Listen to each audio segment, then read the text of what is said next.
Welcome to Wisdom Exchange TV. My name is Suzanne F Stevens, Chief Edge Optimizer for the Ignite Excellence Group of Initiatives. One of our initiatives is the Ignite Excellence Foundation, which goal is to inspire, develop, and educate future women leaders in emerging countries. With that goal in mind, we produce Wisdom Exchange TV, which is a resource for African women to learn, lead, and succeed in life, business, and community. This is an education site, and its goal is to really learn from leading ladies all over Africa. You'll learn from their areas of expertise as well as their leadership lessons.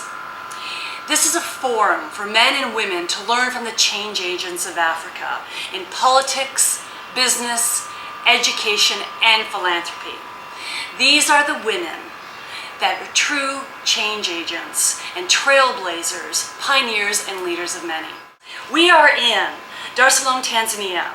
Olive Luena has been the CEO of Tanzania Gatsby Trust, a charitable trust whose mission is poverty alleviation through entrepreneurship since 1995. And under her leadership has forged poverty-altering partnerships in both private and public sector.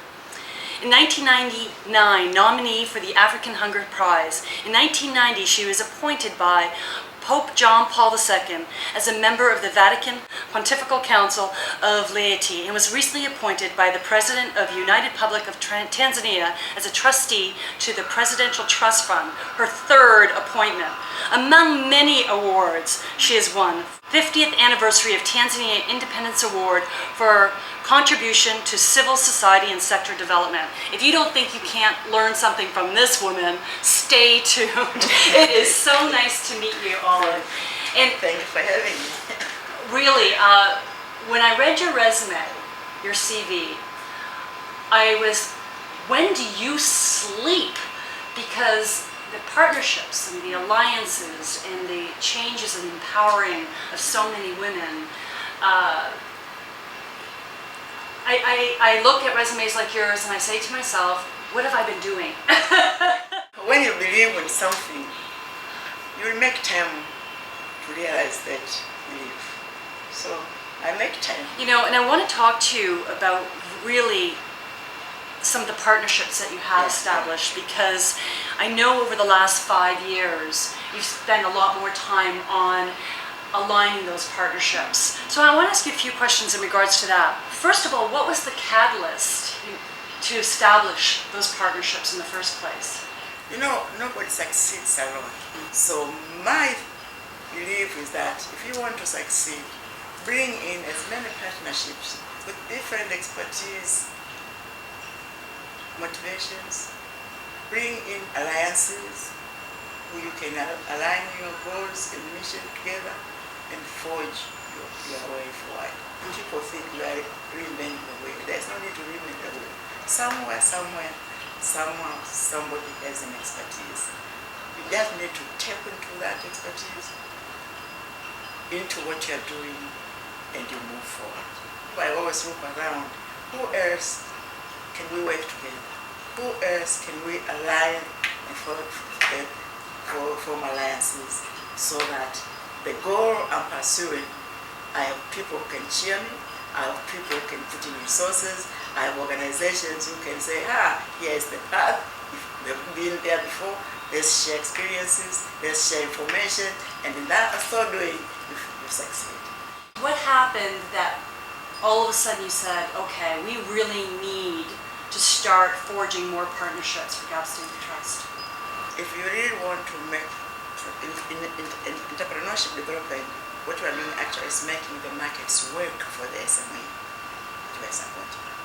Now, to make the markets work, it needs a lot of public-private partnerships. You need the government to help you through creating an enabling environment. You need the private sector, financial institutions to make the resources available to the SMEs. You need the professional bodies like the universities, the training institutions to help you build the skills of the SMEs. And you need the SMEs themselves who have the ideas which can be turned into businesses. So all of these can make our way of forging the entrepreneur fight poverty through entrepreneurship succeed. The government on one side, the institutions, learning institutions on the other side, financial institutions for the resources, the market there where these services for SMEs need. So it's all partnerships and alliances that can. So, if I'm understanding, part of the catalyst for creating these partnerships was sustainability. So that even when we are not there, what we put in place goes on. What happens to make sure this place goes on when you're not here? As a leader, I believe in succession. When I retire 2 years from now, which is actually going to happen, this organization continues and even better than when I was there. I believe in mentoring my staff, my management team. I believe in coaching them because I believe someday they are the ones who run this organization. I believe in training them, I have training programs for them. And I believe in motivating them and saying, I want to stay in Tanzania Gatsby Trust because this is the organization I want to make a career in. Can you walk us through some of the tactics and strategies you use to secure some of your partnerships? First, you have to know what do you need in a partnership. Once you have established the type of partnership you need, then you try to look in the market. Who is there? Who are the players whose partnership will make a difference in my work? Can you give us an example of what you may be looking for in a partnership? Skills, experience, resources, dynamism, a personal touch sometimes.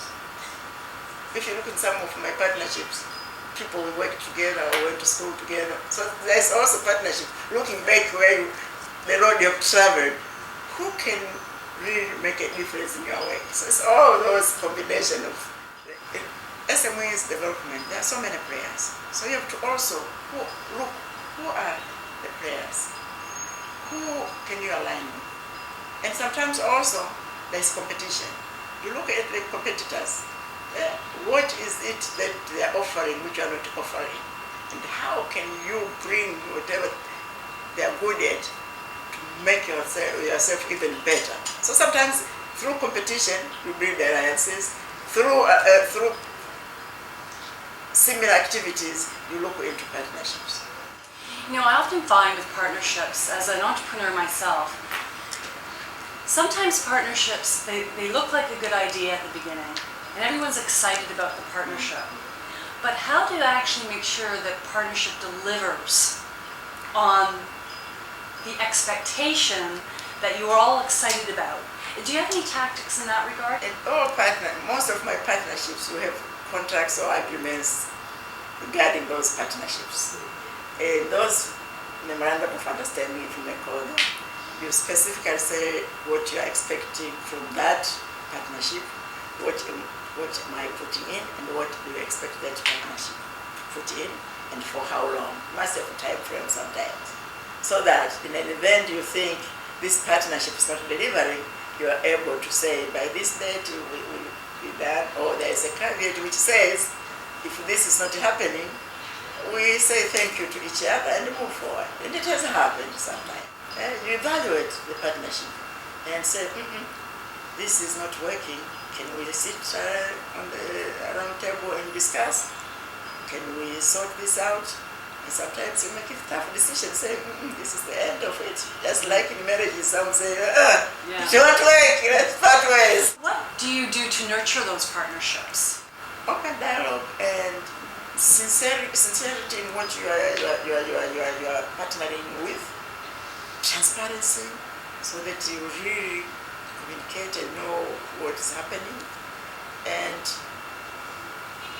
keeping close. No, that's really important, the keeping close. Like, how often would you communicate? In which form would you communicate? Some partners on a daily basis. Sometimes some partners establish models of brand on how to keep the communication, how to report on what is going on, how to get feedback. You can establish an MOU, monitoring and evaluation of the partnership, which is agreeable to both parties. So they will evaluate me, I will evaluate them. So it's both ways, nurturing and open communication, transparency, and trusting each other. If you are suspicious of each other, then it's a lot of problems in the relationship. Just now we have started a partnership, a public partnership initiative, which is supported by Danida. The partnership is about creating workspaces for SMEs in Greater Dar es Salaam, so that SMEs have a marketplace or spaces where they can operate from. And the partnership is very tricky because it brings in, on one end, government, the Municipal Council of Kinondoni, and then there is a group, an association of SMEs, which is called the Bindo, and ourselves as Tanzania Gatsby Trust. So here is a partnership which we have a very good goal, but each institution was set with different, the government on the one side, or the charity on the other side, or the association on the side. Defining the rules of the game, the monitoring and evaluation phase, so that each one is expected to play according to the rules, so that at the end of the day, we realize the objective. Now, communication is key. Very much so.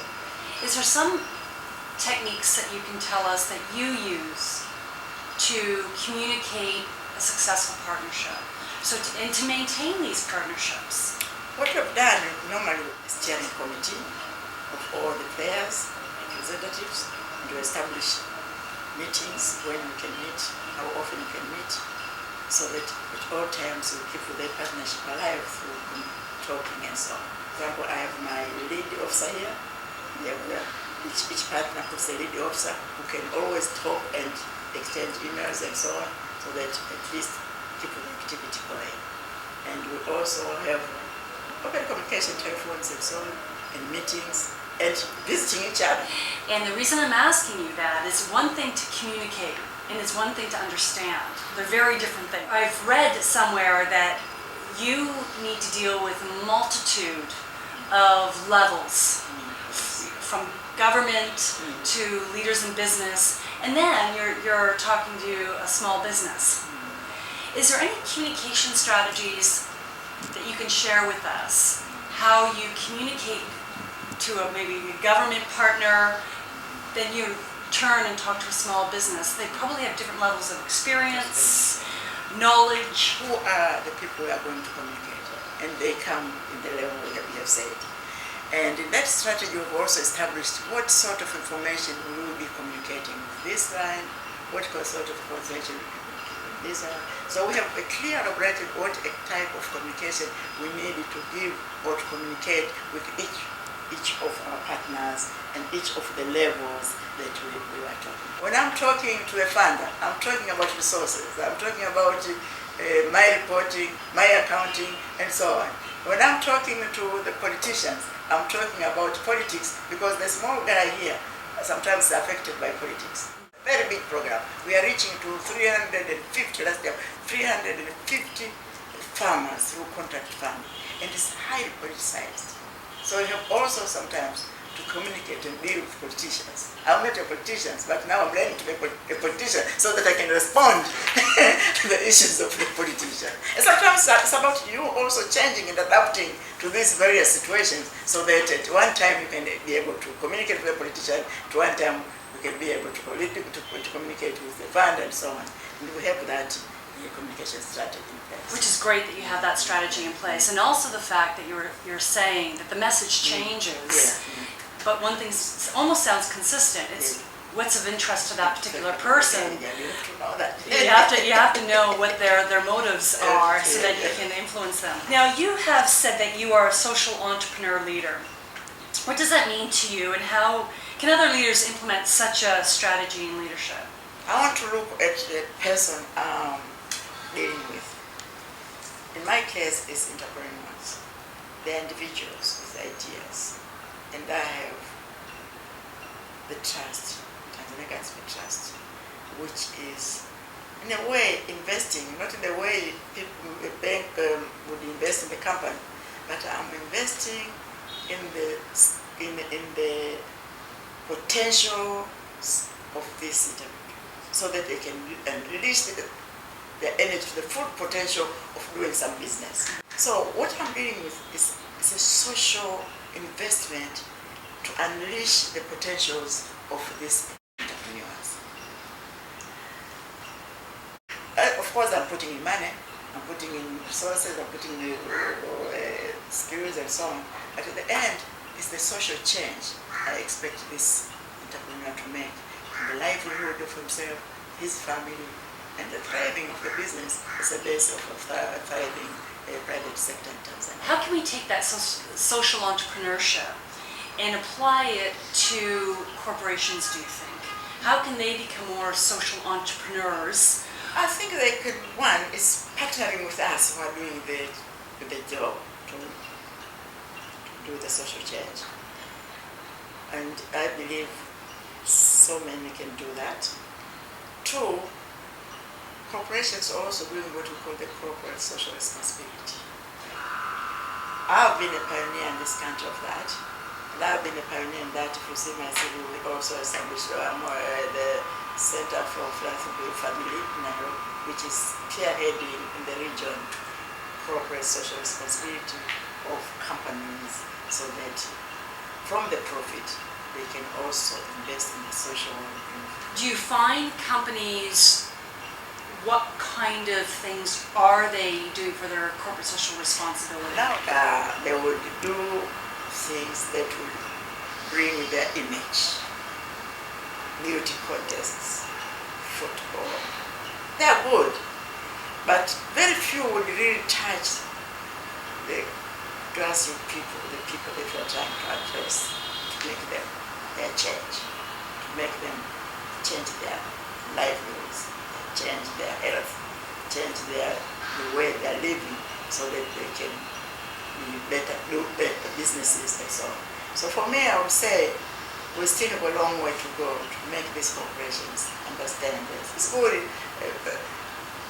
glorifying themselves through beauty contests, footballs and so on, but equally look at the grassroots level. Here's just a different perspective for you from an observation of being to several countries in Africa. Is I've noticed in corporate social responsibility, everyone looks at the grassroots. They don't look at the opportunities of growth. So people would rather be associated with women and children giving food or that sort of thing, and not looking at investing in growth for women leaders, for example. I'm trying to gain sponsorship, so I know this. Trying to get women leaders investing in growth so that they can take care of the grassroots. So they don't want to invest in already success. They want to invest where their name is directly associated with helping people at the grassroots. Now that may be outside Tanzania, but that's just an observation I've noticed. Rather than investing in the growth, let's fix the problem rather than. So it's just something different. It took somebody to invest in what I'm doing. Yeah. So I know to be a leader, you also need to be mentored, coached, and look there and what I would say, get exposed. Yeah, I thank God that I've been exposed to many opportunities which have shaped my leadership. You know what I mean. And thank God to those people and foundations, like the Ford Foundation, like my church and so on, who invested in me to be what I am. So I understand what you say. We need many to do that so that we can grow the African leadership. And that you're a great example because you're helping people at the grassroots. Exactly, I'm making change because somebody made change in me. Exactly. The World Bank Women's Tanzania Virtual Incubator Program. Yes, which you are the lead, targets women from startup and existing ventures in order to nurture their growth during the critical startup period when they're most vulnerable. Yes. What are some of the challenges that women encounter most often when starting up, but even more importantly than that, how do you overcome that? I think one is the double roles that women are facing at family level. She may have a great idea of business. Yeah, she can have some skills to do business. Then she's forced with so many family issues. So one of the challenges is the roles that the woman plays at family level. which might hinder our growth in our business. Two, the resources. Yeah? So many women can do something, but they lack direct resources. And somebody needs to risk to help these women. I took a lot of risk when I joined Gatsby. My first, because we are also providing credit, which now has grown, and we formed a company out of the growth of that initiative that I started in 1995-97. Lending money to women who didn't have any collateral. I took that risk because I knew they had business ideas. They could grow only if they got the resources. And I proved right. Some of them have excelled, and including exporting some products. So it needs a lot. The challenge are mainly the roles that women play, the resources. Again, they are all inherent attitudes, because you introduce yourself to say, yeah, I can do it. And somebody says, yes, I can hold my hand, you will not fall. But some say, I'm not, don't hold my hand because I don't trust your hand, you know. So it is a lot of pulling and pushing each other to succeed. So some women have that inherent attitude of saying, of course, I'm a woman, I can't succeed. In your opinion, who influences that attitude? I think that's why I said I took it from my mother, or the parents, or, you know, it has been ongoing. The way we bring our children, the boys and girls in the family, it does a lot of good or bad as we grow up. If you bring your children equal, saying everybody's equal, do this responsibility, not the girls, the boys will come in the evening, do their homework, the girls are doing kitchen chores and so on, definitely here you are creating a lot of imbalance in the family. Yeah. Just wrote an article on what we tell our children. Mm-hmm. You're forming the future leader based on that conversation. Mm-hmm. What do you feel are 3 key success factors to reducing that poverty? First, the person we are empowering to do and believe that can make change. 2, the opportunities that can be available within society to make people use the opportunities to get out of poverty. And 3 is the resources that can enable them to move out of poverty. By resources, it can be money, it can be skills, it can be even the enabling environment can be also a source, because one can easily open it. What can society who is in a small or mid-size business, what can they do to help to reduce poverty? And make that farming your business that will make you rich one day.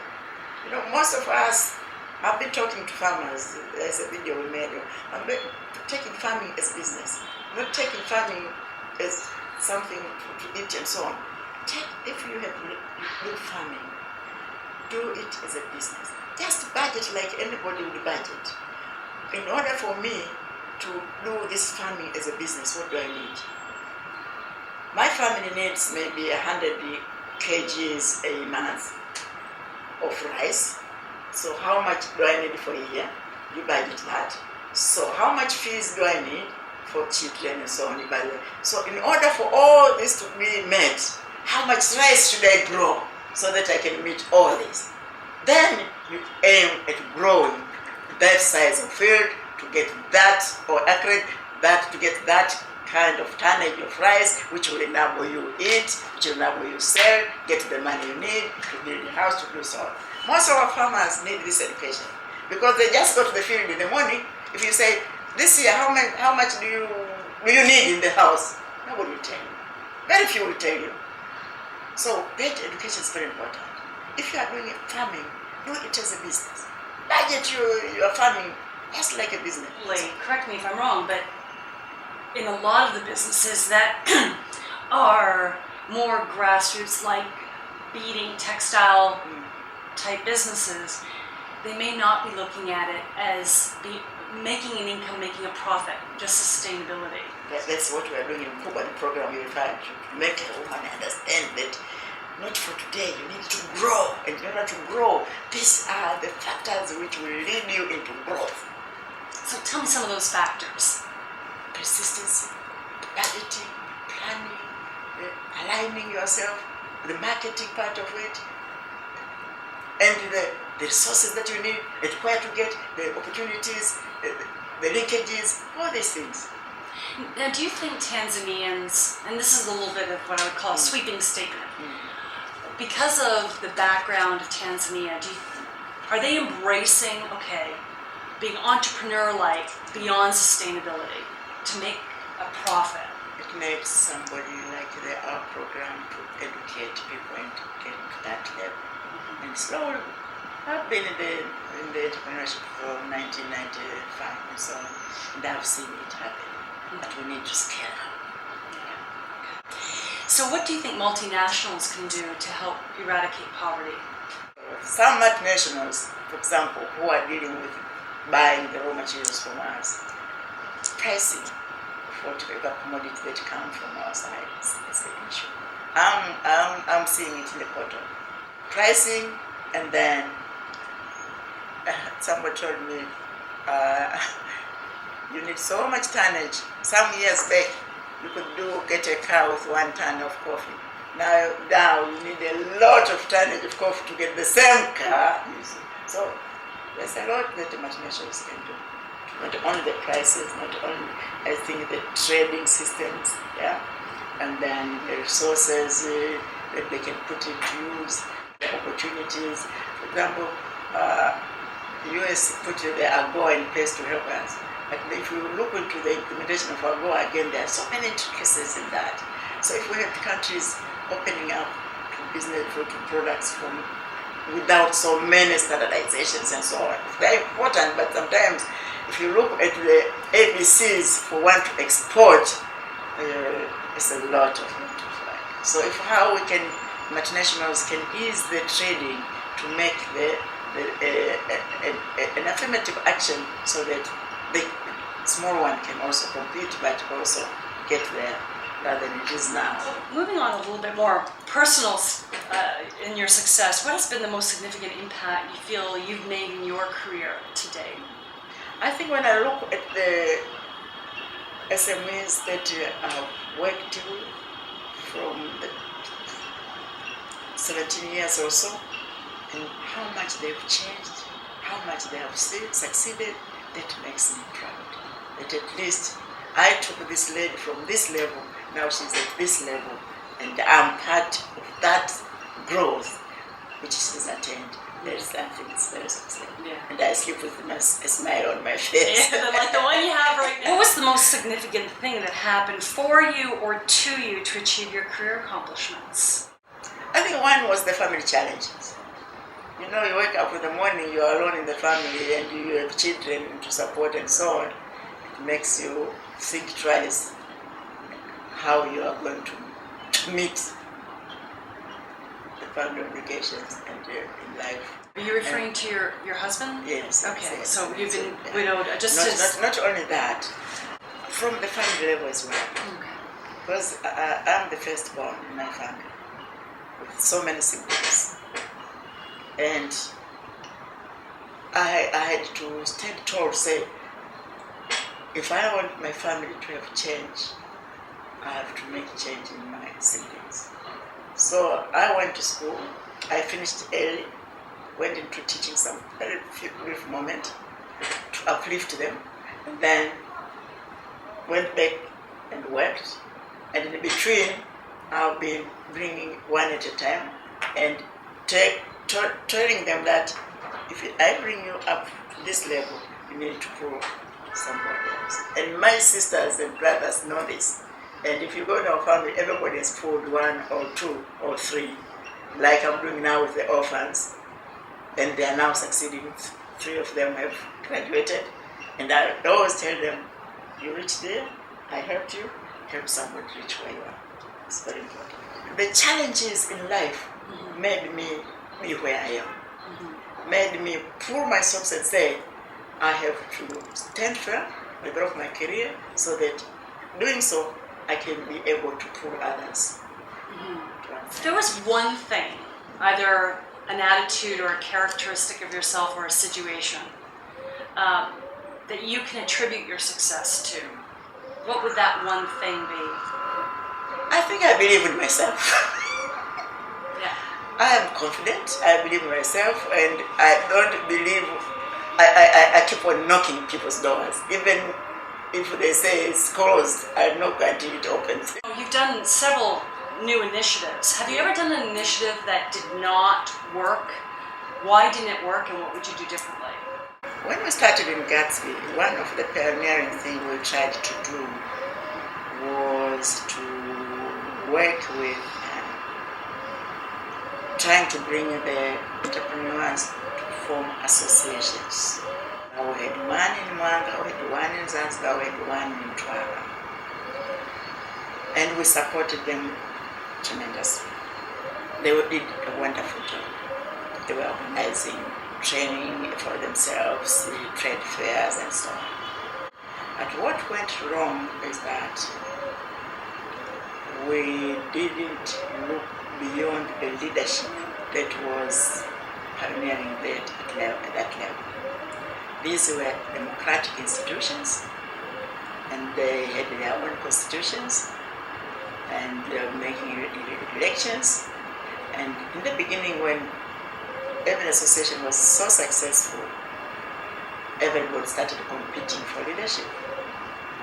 And then 5 years down the lane, the leadership in place didn't work in those associations. Some of them died. But we overlooked the fact that leadership was very important for these organizations to thrive. They were looking, the leadership at that time were looking mostly on money.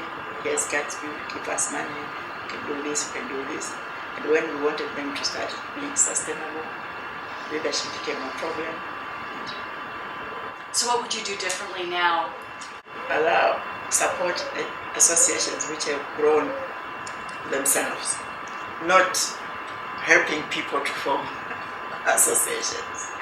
Okay, that's a big learning. Yeah. This is what we call our Edgeness Insight segment. And what edgeness means is an enhanced version of yourself that you've discovered by doing something that has made you uncomfortable, but you need to do it. It pushes your comfort zone, but you need to do it in order to be successful. There are a lot of negativity from the politicians, not telling the truth that one has to invest, one has to do that. The government will do that, the government will do that, and the government doesn't do that much. So for me, it's uncomfortable because when I'm pursuing the farmer to change, helping him to change, I want the truth in my work. I don't want cheap popularity. Just throw the seeds and it will germinate. No, there's a technology you have to apply in order for you to get better yields. And that's the truth. And sometimes I'm uncomfortable because the farmer likes it like it's easy, and the politician will say, yeah, just do it. But for me, I know for him to benefit, there are technologies, there are rules, there are ways to do things which might be applied. So is the discomfort in dealing with the politicians, or is it with dealing with the farmers, getting them? No, for me, the comfort is to making the farmer understand and stand by the rights.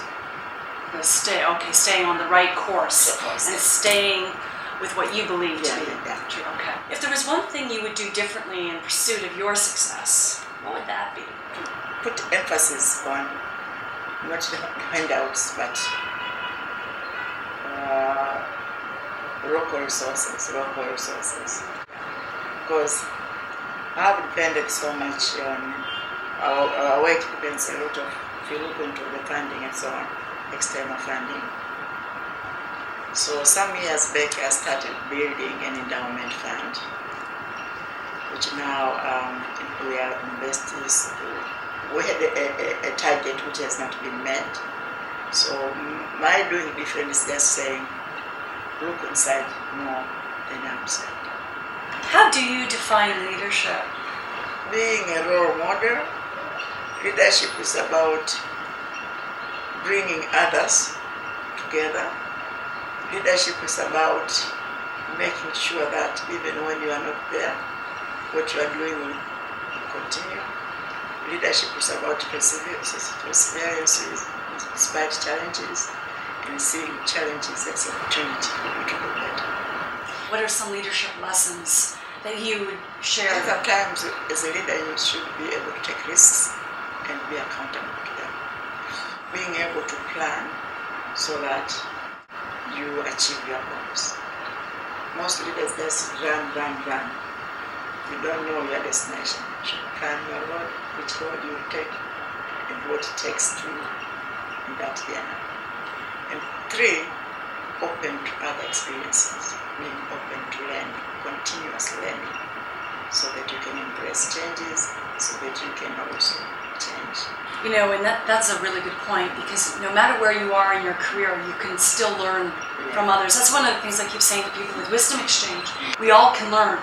It's a learning process. You learn until you die. Yeah.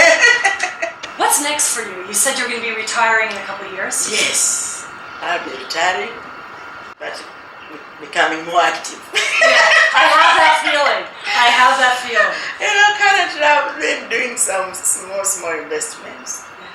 I believe in farming, and in the past 3 years I've been developing a tea estate, which now I've started picking some tea and selling.